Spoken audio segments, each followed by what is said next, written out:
question, why on earth is no one prescribing antioxidant therapy to kidney disease patients?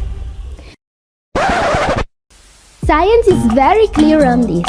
When the goal is avoiding dialysis, antioxidants absolutely work. And the downside, none. So, why aren't kidney patients being prescribed antioxidants already?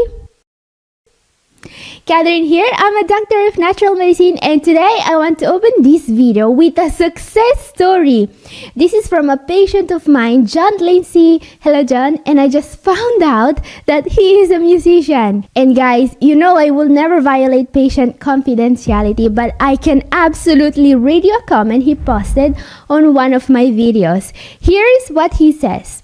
I went to my doctor on December 13, 2024. After 3 months of being on the CKD program Catherine put me on, my eGFR was 48. After 3 months of the program, my creatinine fell back into normal range, 126. My iron fell back into normal, cholesterol in normal range, sodium 141, potassium 4.3, calcium 9.3, and most of all, my GFR up from 48 to 64.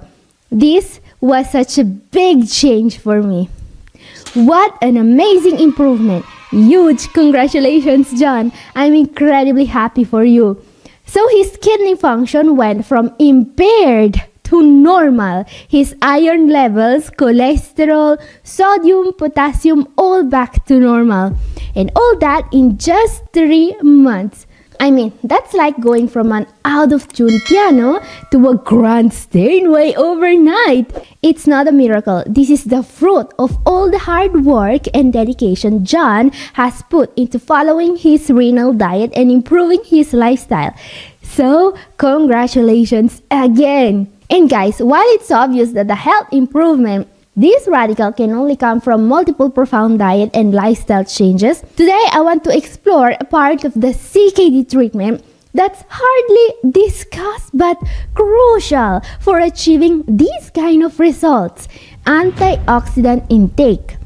Guys, I'm so confident in the fact that increasing antioxidant intake does really work to protect and improve kidney function, that I always recommend all my patients a fairly long list of antioxidants.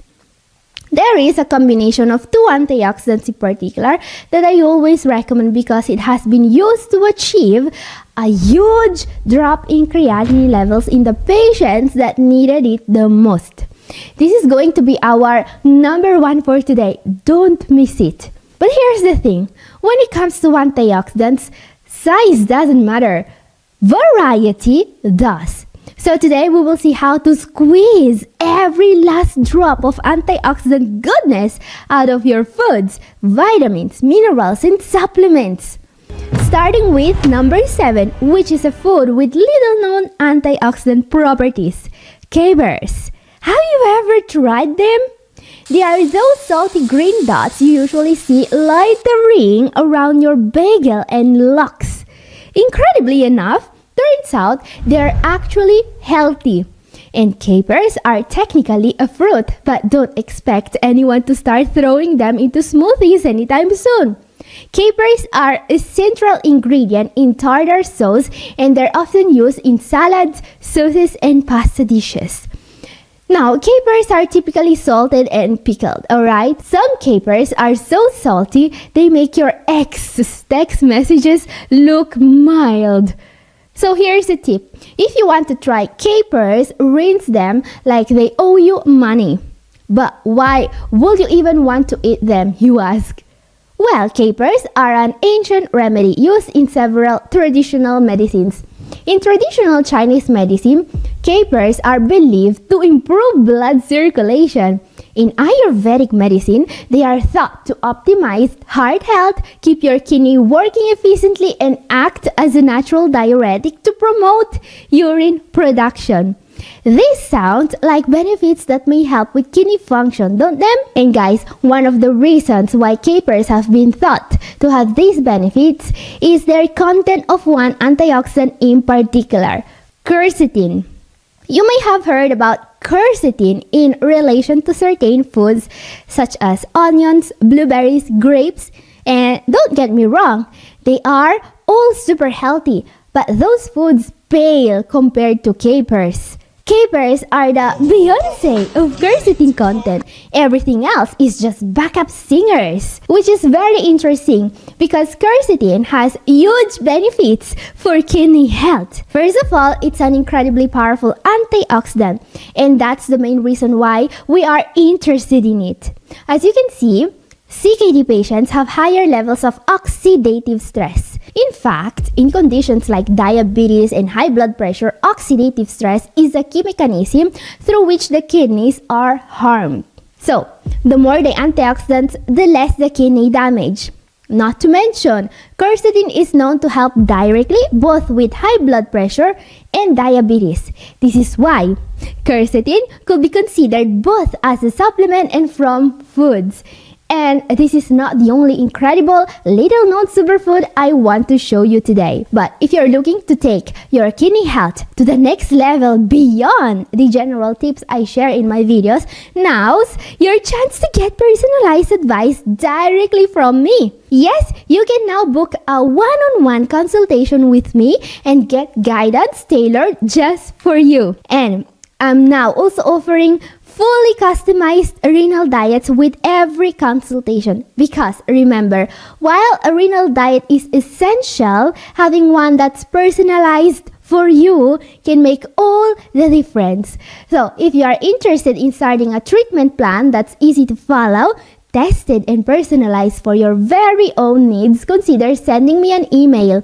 My address is Catherine@newhopeforkidneypatients.com, and you will also find a link in the description below.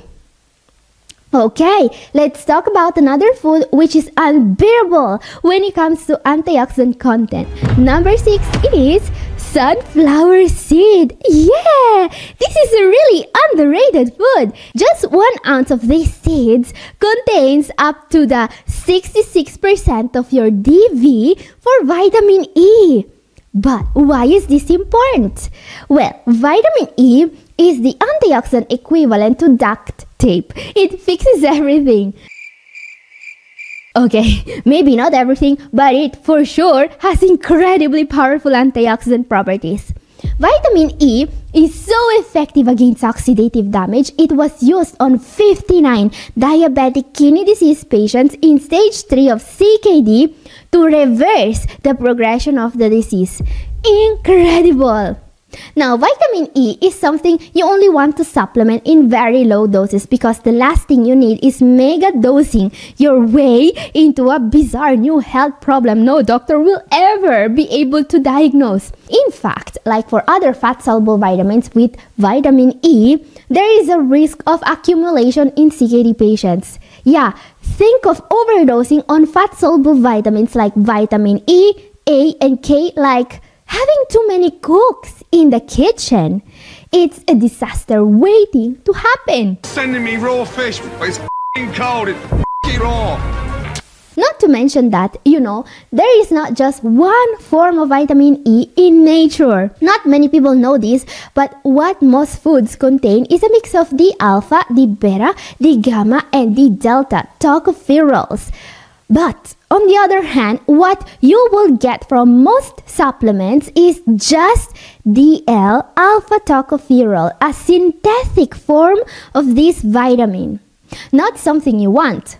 Why am I mentioning this, you ask? Because when it comes to antioxidants, it's the variety of sources that really matters. You see, in nature, you are very rarely going to get 500 milligrams of vitamin C from one food or 400 IU of a single tocopherol in one day, for example.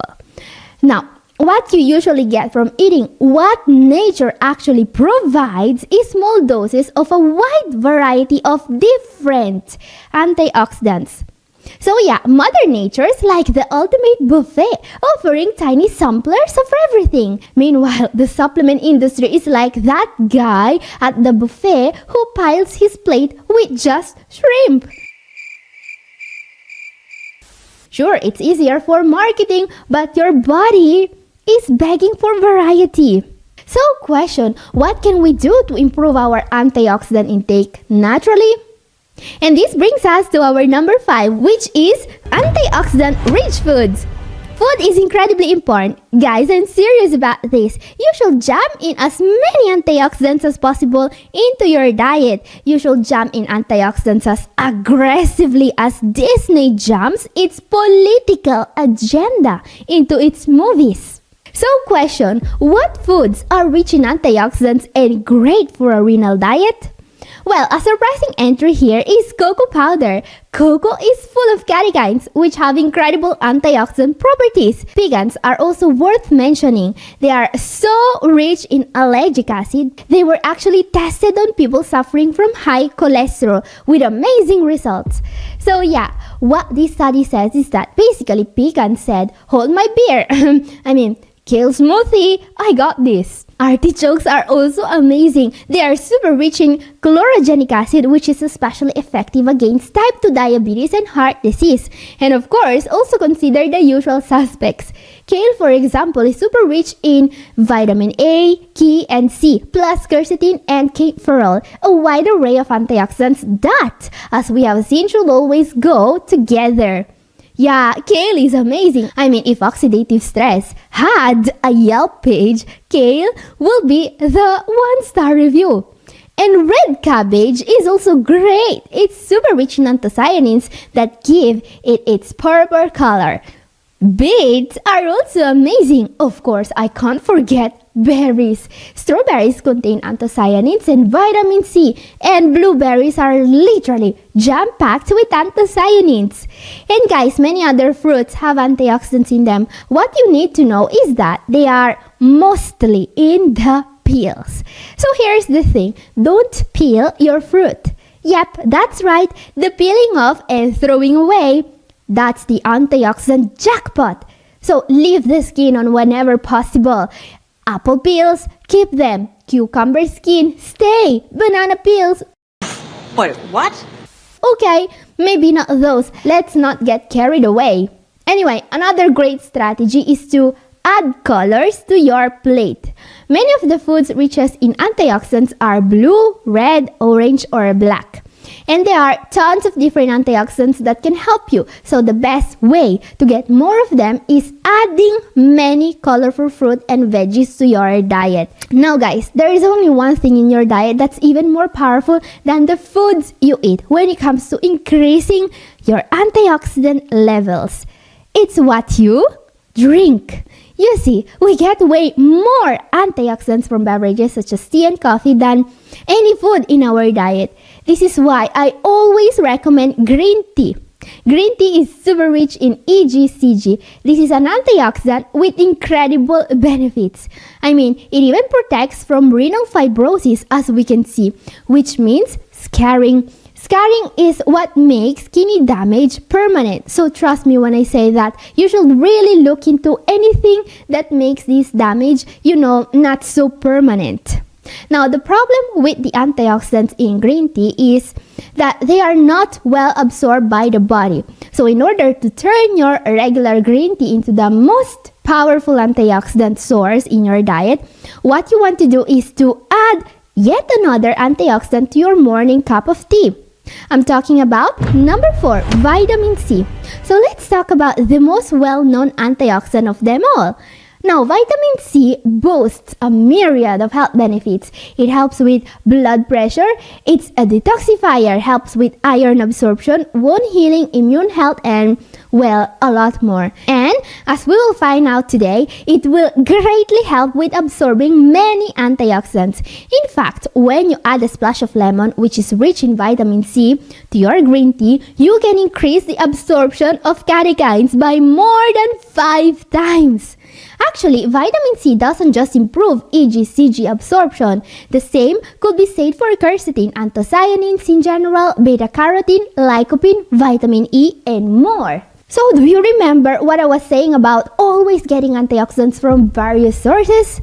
Yes, the whole is always greater than the sum of its parts when it comes to antioxidants. Now guys, that said, it's time to look into some antioxidants with truly outstanding properties. As I was saying, the number one on this list was used to achieve a huge drop in creatinine levels in CKD patients in stage 5. So make sure you are supplementing it. Actually, our whole top 3 for today is all about antioxidants that are crucial for your kidney health and that, in my opinion, you really want to have in your diet every day or to supplement. Let's see what they are. Number 3 is zinc. So zinc is both an essential mineral, as in you need it, but your body can't produce it, and an antioxidant. Zinc is crucial for many functions in the body, including immune function, wound and tissue healing, blood sugar control, and more. But of course, what interests us the most about zinc is its ability to protect the kidneys. In fact, zinc is linked to delaying CKD progression, which is basically the holy grail of kidney health. And this is a huge benefit. Guys, there are not many essential minerals that can delay CKD progression on their own, and zinc is one of them. So the question is, how do we get more zinc in our diet? Well, as you can see, there are many foods that you can add to your diet to get more of this powerful antioxidant. Seeds, hemp seeds in particular, are the heavyweight champion of zinc, but nuts, cashew in particular, are a close second. But guys, I believe many people are going to get much more zinc from their oatmeal than any of these foods. In any case, it's worth noting that generally animal-based foods are richer in zinc than plant-based foods, which means it may be worth also considering a supplement for this essential mineral. Just one thing, make sure your zinc supplement includes copper. Why? Because too much zinc can deplete your copper levels, and that's the last thing you want. Copper deficiency can cause anemia, and unless you're auditioning to play a Victorian orphan, let's avoid that. This is why a common recommendation is to take about 2 milligrams of copper for every 10 to 15 milligrams of zinc. Okay, time for our number 2 for today, a mineral that's been used in medical literature to actually improve renal function. Selenium. Now guys, when something as safe as selenium can be used to actually improve renal function, we should absolutely consider adding it to our supplementation regimen. And selenium, being both an essential mineral and a powerful antioxidant, comes with several health benefits. According to a large meta-analysis, supplementing enough selenium can help achieve an impressive 24% reduction in the risk for coronary heart disease. Never underestimate this benefit. CKD is a huge risk factor for CAD, CVD, PAD, CHF, and trust me when I say you don't want to have to start learning a bunch of new medical abbreviations. And what not many people know about selenium is that it also protects the thyroid. Actually, the thyroid tissue contains a higher amount of selenium than any other organ in the human body. Avoiding a selenium deficiency can really help here, and this is actually a very important health benefit because CKD directly puts you at risk for thyroid issues. Anyway, there is another reason why I'm mentioning a selenium deficiency. A deficiency in this mineral, which is pretty common, is a cause for kidney damage. Even better, correcting this deficiency has been observed to boost kidney health. This is part of the reason why in this placebo-controlled trial, those supplementing selenium as well as our number 1 for today had a huge improvement in kidney function. And we are talking about 14 points of improvement in GFR here. I mean, that's like going from a D+ to a B in your kidneys report card. I'd throw a party for that. And this brings us to our number 1 for today, which is probably the most effective antioxidant when it comes to protecting the kidneys. Guys, I have been recommending this one to all of my patients for a while now, and the results have been impressive. Of course, our number 1 for today is CoQ10. Now guys, the way I recommend taking CoQ10 is with selenium. These two antioxidants have synergistic properties and they boost each other absorption. Supplement brands haven't catch out on this info for now, so you either have to buy a supplement for selenium and one for CoQ10, or to take your CoQ10 supplement at the same time as you eat your Brazil nuts for selenium. In any case, aim for about 100 micrograms of selenium daily, roughly the amount in a single Brazil nut, and around 100 to 200 milligrams of CoQ10 per day. Now guys, if you want to see more ways to protect your kidneys in all the stages of CKD, my video up here is for you. In this video, a vitamin that keeps patients out of dialysis for 20 years. And also a way to cheat your diet and still be alright. And the truth about YouTube censorship. Catherine here, I'm a doctor of natural medicine, and today I will answer all your questions because, as always, I received lots of interesting questions from you guys and I can't wait to answer them. So let's not waste another second and start with the answers. Starting with a question from one Natalie Ann. She asks, question, my mom's been rocking a stable kidney function at GFR 25 for like 20 years now. I think it's thanks to her hardcore vegan diet and the family doctor as well. She also takes vitamin D every day. Do you think I should give her sodium bicarbonate as well? No, absolutely don't do anything her doctor doesn't approve of.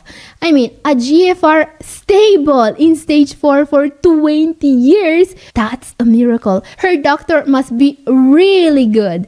I'm guessing her doctor is a nephrologist. Please let me know. I'm really curious. Keep doing what her doctor says. Don't change anything. And it's really interesting that you mentioned a vegan diet and vitamin D. But please don't experiment with sodium bicarbonate here. Just double check that her serum bicarbonate is in range, and I bet it is. Otherwise, keeping a stable kidney function for 20 years is not gonna be possible. Okay, another question about vitamin D. This one is from Sarah KK2AG. What is the dosage of vitamin D and vitamin K? Please say the dosage and when to take. Thank you for the question, Sarah. So first of all, the dosage for vitamin K is super easy, 0 milligrams a day. That's right, 0, zilk, nada. If you need help remembering this number, just think of it as the exact same amount of care your health insurance provider gives about your well-being, 0. And while we're on the topic, let's talk about vitamin K2 because that's what you probably meant. The dosage here is 100 micrograms taken in the morning with some fats. Why fats, you ask? Because fat-soluble vitamins, K2, D, E, love fats the way health insurers love premiums. They are inseparable. Really? So, vitamin K and K2 are easy. Now, for vitamin D, things are more complicated because while I could tell you that a good maintenance dose is 1000 IU of vitamin D3, again, in the morning with fats, that would only work for people with high enough vitamin D levels to begin with. If your levels are too low, and this is very common in CKD patients, you will need more vitamin D than that. But how much, you ask? Well, for someone with a mild deficiency, 50,000 IU weekly or 6,000 IU daily for 8 to 12 weeks of vitamin D3 may be recommended. But please never take a dose like this without consulting your doctor and monitoring your serum levels. If you have CKD, you will need to monitor your serum vitamin D at least once a year, and your doctor should prescribe the correct vitamin D3 for you. Okay, up next, a question about avoiding excess acid in blood. AI Sahib 3768 asks, is there anything besides sodium bicarbonate to raise pH?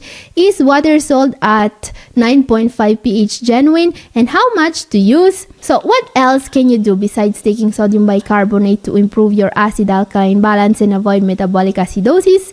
Well, first of all, there is the low protein plant-based diet. Keep in mind that everything you eat can be acid forming or alkaline forming. Meat, fish, and dairy are some of the most acid forming foods, and that's bad.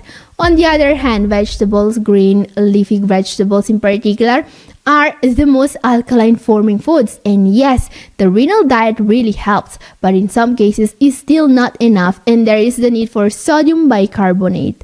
Now, what about water sold as 9.5 pH smart water and all that stuff? Well, let's just say that the only thing smart about smart water is the marketing team that's pocketing your money. Seriously, 9.5 pH water doesn't work. Save your money. Better yet, spend it on lab tests to monitor your CO2 levels or serum bicarbonate levels, because those actually matter. Up next, another question about sodium bicarbonate. This one from Yami Olubodun 854. Can someone with heart disease still take sodium bicarbonate supplements?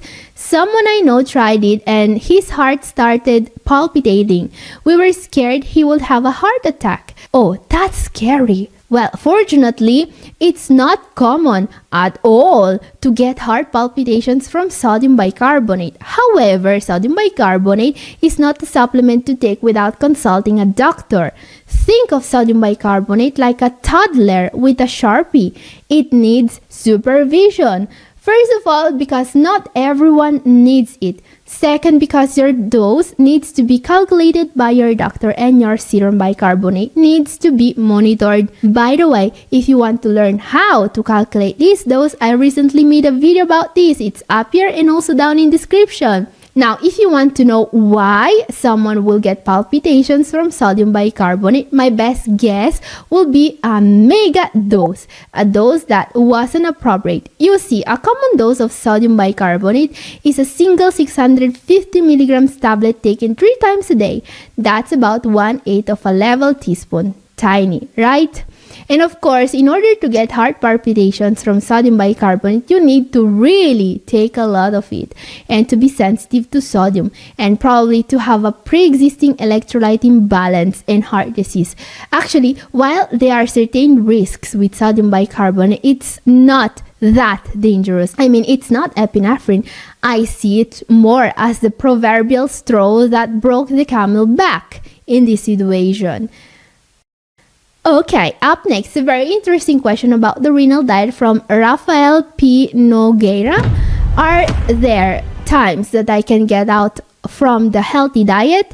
And if the answer is yes, which is the frequency? Once in a year, once in a month, or in 6? The eternal question. Can I cheat on my diet? Well, Rafael, let me break it down for you. Each Christmas, CKD patients worldwide collectively consume enough salt to de-ice all of Scandinavia twice. That's 18,000 billion grams of sodium. And don't get me started on the sugar, because every December the planet inhales so much desert it could glaze the entire surface of the moon with frosting. So, can you get out of your healthy diet? Sure, if you want to personally contribute to these impressive statistics. But here's the catch. Every indulgence brings you one step closer to making headlines of your own. Something like local CKD patient tries to out-eat Santa, ends up with record-breaking stomachache. Is it worth it? Okay. Jokes aside, asking a doctor how many cheat meals you can have is like asking your car mechanic how far you can drive your car without any oil in it. What do I have to tell you until you start seeing smoke and flames? And of course, I get it, being strict with the diet during the holidays is a lot easier said than done. I don't recommend it, but I won't judge you if you eat a little dessert. Just don't aim for the moon, alright? Okay, up next, another question about sodium. This one is from Monica Pulu 2352. If sodium levels in the blood sometimes tend to drop, is it even dangerous? So what is the correct thing to do? Decreasing the consumption of salt in the kitchen is good for keeping blood pressure values low, but the sodium value then drops. What is best to do? Okay, thank you, Monica. This is a very interesting question. So let's say you read your lab reports and your sodium is too low. Is adding more salt to your diet going to help? First of all, no, you shouldn't read your fridge and demolish a pile of French fries drenched in soy sauce. That's never a solution. That's only going to make things worse. Let me explain. When someone with advanced stage CKD has too low sodium or chloride in their lab reports, well, this is a red flag for fluid overload. In fact, having too low sodium does not mean you are not eating enough salt, but that your kidneys are removing less fluids than they should. What we are looking at in this case is excess water diluting sodium concentration in the blood. And do you know what happens when there is too much fluid in the body? Anyone knows that? That's right. You start to look like that Michelin man, just with more hypertension.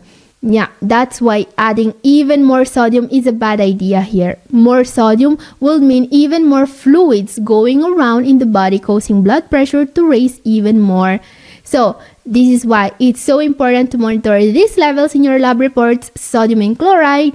If they are too low, your doctor might want to look into your daily fluid intake or into a diuretic to restore balance. Okay, up next, a question from up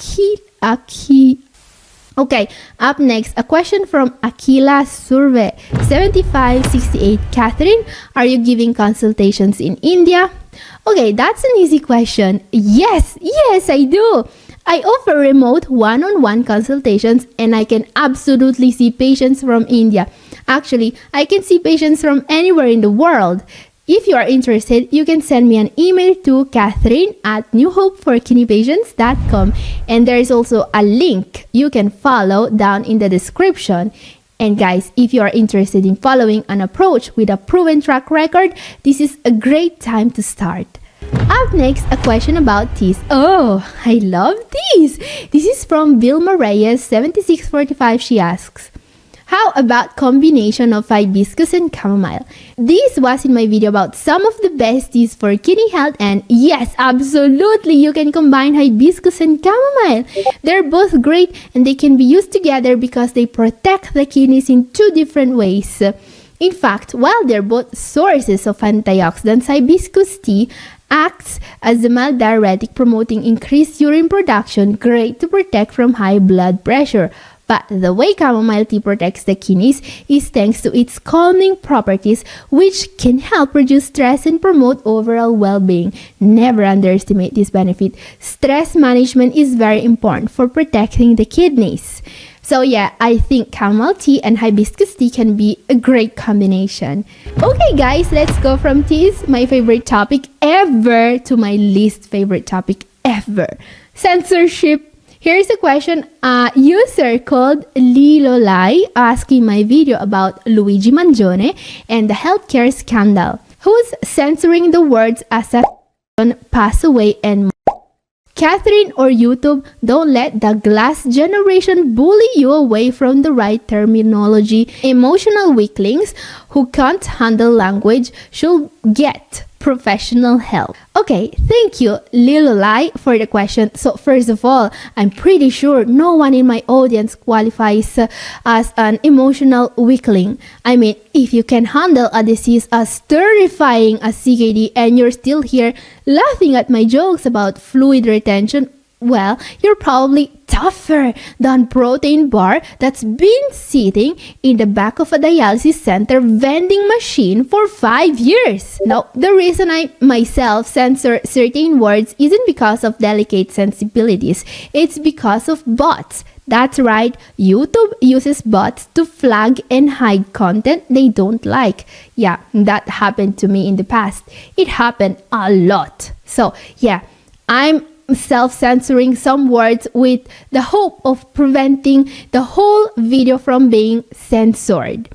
Because, of course, if my content goes against their own political agenda, I don't want to give them a reason to hide it from YouTube. And these words you mentioned are the typical excuse they use to hide videos from YouTube. Because if you think YouTube is happy about people talking freely about Luigi, well, think again. Their censorship is so blatant, it even made the news. I mean, someone is even removing trace in the news about this censorship. Yeah, guys, I was able to spot this live. Look at this magic trick. Now you see it. Now you don't. It's gone without a trace while I was trying to access it. No more Luigi. Mamma mia! And that's why we can't complain about censorship. I mean, literally. Yeah, guys, who here is old enough to remember when 1984 was just a book? And guys, if you have other questions for me, ask them down in the comment section and I will try to answer as many as possible. And this is all for today. Thank you for watching. Bye-bye. God bless.